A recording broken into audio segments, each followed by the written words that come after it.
ఎత్తైన కొండలు, ఎత్తైన చెట్లు, ఆ కొండల మధ్య పారుతున్న జలజల పారే వాగు.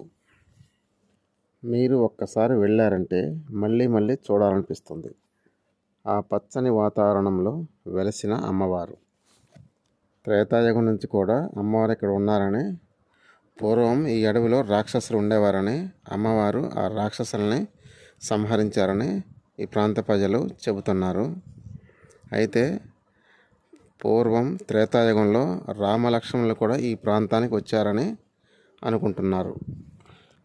ప్రకృతి ప్రియులకి ఇది మంచి హాలిడే స్పాటు. ఇప్పటి వరకు కూడా ఈ అడవి కారడవిలాగే ఉంది. ఇలా ఉండటానికి ఒక కారణం ఉంది. అమ్మవారు ఈ అడవికి కాపలాగా ఉంటారట. ఎవరైనా అడవికి వెళ్ళాలంటే అమ్మవారి అనుమతి తీసుకోవాలట.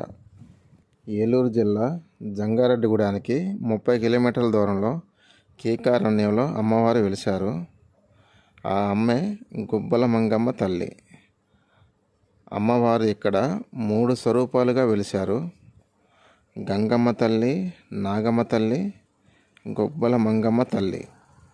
భక్తులకు కోరిన కోరికలు తీర్చే తల్లిగా అమ్మవారు వెలిశారు. ప్రతి ఆదివారం, మంగళవారం ఇక్కడికి భక్తులు వేల సంఖ్యలో వస్తూ ఉంటారు. మిగతా రోజులలో కొద్దిగా తక్కువగా వస్తూ ఉంటారు. ఇక్కడికి వచ్చే భక్తులు కోళ్ళని, మేకలని తీసుకొని వచ్చి తమ మొక్కులను చెల్లించుకుంటారు. ఈ చెట్ల కిందనే వంట వార్పు చేసుకొని సాయంత్రం 5 దాటాక అందరూ కూడా వెళ్ళిపోతారు. అయితే సాయంత్రం 5 దాటిన తర్వాత ఇక్కడ ఎవరు కూడా ఉండరు. షాపుల వాళ్ళు కూడా మొత్తం బంద్ చేసి వాళ్ళ సొంత వాళ్ళకు వెళ్ళిపోతారు. అమ్మవారు ఈ అడవికి, ఈ షాపులకి కాపలాగా ఉంటారని వీళ్ళ విశ్వాసం. అందుకే ఇక్కడ ఒక్క దొంగతనం కూడా జరగదు. అయితే ఇక్కడ చెప్పుకోవాల్సింది నీరు. ఈ నీరు ఎంతో స్వచ్ఛమైనవి. అమ్మవారి గుహ మీద నుంచి పారే నీరు కూడా ఎంతో స్వచ్ఛంగా ఉన్నాయి. గుడి దగ్గరలో కూడా ఒక చేతి పంపు ఉంది. ఆ నీళ్లు కూడా చాలా రుచిగా కొబ్బరి నీళ్ళ వలె ఉన్నాయి. వంట వండినా కూడా ఆ వంట చాలా రుచిగా ఉంది. ఈ నీళ్లు భక్తులు బాటిల్లో పట్టుకొని ఇంటికి తీసుకెళ్తున్నారు.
అమ్మవారు ఇక్కడ 3 స్వరూపాలుగా వెలిశారు. గుహ మీద నుంచి పారే నీరు గంగమ్మ తల్లి. మీరు చూస్తున్న ఆ గుహ 1000 పడగల నాగమ్మ తల్లి. ఆ గుహలోన వెలిసిన గుబ్బల మంగమ్మ తల్లి. కాలంతో పని లేకుండా ఆ నీరు ఎప్పుడూ కూడా అలా పారుతూనే ఉంటాయి.